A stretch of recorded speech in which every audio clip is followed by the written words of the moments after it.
So even if 911 consolidation was accomplished, trial would still not be inside Right. with the rest of them. Right. We'd have the electronic bridge set up, but it wouldn't be in the same center. Well, I mean, just from my standpoint alone, I mean, one of the arguments for co-locating sheriff and police together was, oh, they can talk to each other. All right. I mean, probably dispatchers probably haven't seen each other from TRAW and the county No. and city for years. No. Don't know them. No, Three Rivers Ambulance Authority is over on Hayden Street. And those how important are those personal relationships that can develop? They are. My biggest concern is we have gotten actually slower through the dispatching process system than it was years ago. You know, people always say bigger is better. Well, no, it isn't. New Haven's a prime example. You call New Haven and you tell them that you're by the green barn at the corner, and they'll know whose house it is. They'll know. They know because it's small. They understand. They know. Now, as it grows, they have to get more dispatchers. It gets more confusing. It gets, you know, a little more segmented, and maybe they don't have that. And that's what's happened with the city and the county. We've gone electronic. It used to be when I worked dispatch, if we had a bad accident at DuPont and Townhall, I'm on the phone taking the information, and I would tell everybody else in the room, personal injury accident at DuPont and Townhall, somebody's getting the fire department going, somebody's getting the police going. I'm just now getting the information, but we already have first responders going to it. Now with the electronic system where we type everything in, when we get the information in, we hit send, then somebody gets it up there and sends the fire department, somebody gets the police going. Seconds matter. Right now with New Haven and their PSAP, that offers some redundancy to the system as well, because calls do roll over. Calls roll. From the county and city. Right. I think 2007 were the last numbers we had. I think it was down to a total of 3,600 calls, 911 calls that didn't get answered by Fort Wayne at the time. And what happens with the city, it's been set up to where if a 911 call comes into Fort Wayne, they're too busy, they can't handle it. It will roll to us. If we're too busy, can't handle it, it'll roll to New Haven. If they're too busy, then it starts back through the system again. It'll go to Fort Wayne, then Allen County, then New Haven.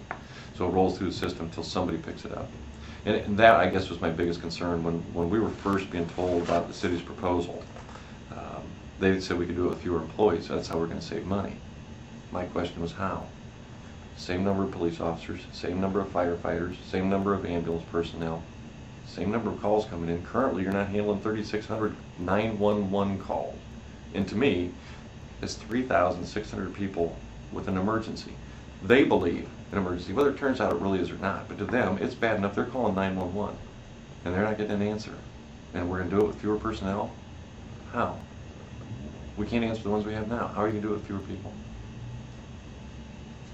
Well, and I remember one of the things that came up as well was about the if something happens, like we have a flood in the basement of the city-county building, there is an alternate location at the Public Safety Academy, yes. But there's some issues with that as well. Yeah, and at least we have that now. The other center that we had before was certainly inadequate, and I give the city credit and the Safety Academy credit for getting that one going. We gave some funding towards it because we need to have some other location for an emergency dispatch center. There is going to be the lag time from if something bad happens down here at the city-county building, we have to get personnel out to Public Safety Academy to get that up and running. So there is going to be a lag time. Hopefully, not too many horrible things happen in that lag time. Somebody can get it going as soon as there's a problem down here and get it started up. So there's a concern there, and redundancy, certainly, in any communication system, there needs to be redundancy. It's interesting, the state law that was written allows more PSAPs to be put in place if a university puts in a public safety answering point. We could be combined to 2, but there could be 3. If IPFW wanted to put one in, a 911 answering point, they could. I don't know why. Maybe it's training. Maybe they think that it might be a training advantage. And I don't know. It's because there may be a county or 2 in the state that has very large university that may have an answering point already that didn't want to give it up, so they said, "Oh, well, let's make sure we have this in place." I don't know. Okay. Anything else about 911 consolidation? Public safety first. That's what drives me. I wish that's what drove them.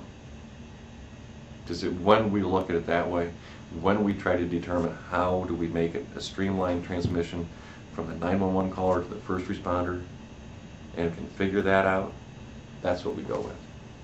Rather than say, the current proposal has 3 or 4 boards in charge. it's confusing and unwieldy at best.